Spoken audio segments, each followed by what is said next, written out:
almost all investigative journalism and reportage is based on a hunch. And that hunch comes to you through rumors, through gossip, something you hear in the beer parlor, in a bar, over lunch, and you hear something and then you say, okay, it's interesting. And you work on that.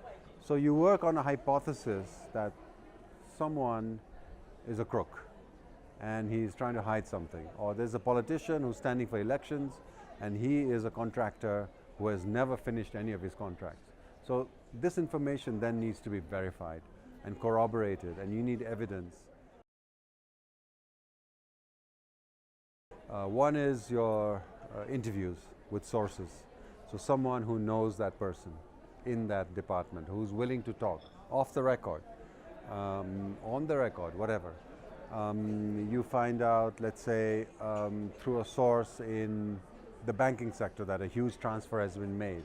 So that's another piece of evidence. So all this, it may be anonymous, but when it all adds up to incriminatory evidence against someone, then I think the story is ripening.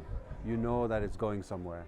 Then you need the additional information. It can even be, and this is the last resort, if you find no evidence at all, a hidden camera, a sting operation, even following your protagonist, your character that you're investigating, following that person around the city, see where he dines, who he's hobnobbing with, what kind of contacts does he have, who's coming to visit him in his house at 6 a.m. So it's almost like it's a detective work.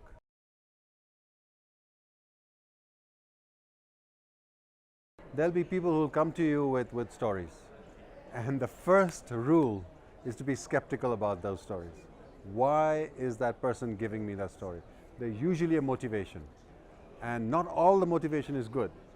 Some people will come to you with the motivation that they're really fed up with what they see around them and they want to share that with you, so you make it public.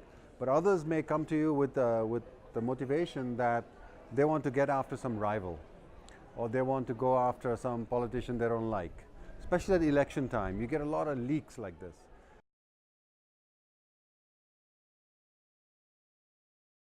The first criteria would be, is it worth it? The second would be, is it impactful? Like if I investigate this story, will something be done about it? There are some stories where you might blow the lid on a story, but nothing will happen. And you know from experience nothing will happen because the judges are corrupt, the police are corrupt, or whatever. So impact is the second one.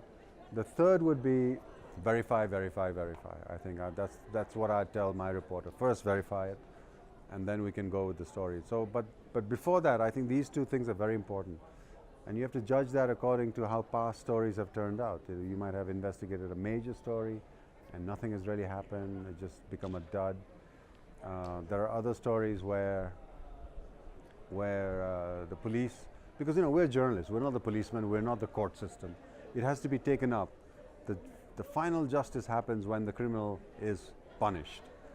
But we can't do that. We can only take you up to giving the evidence. And usually investigative stories are most effective in societies where no other branch or institution of government is doing such investigations.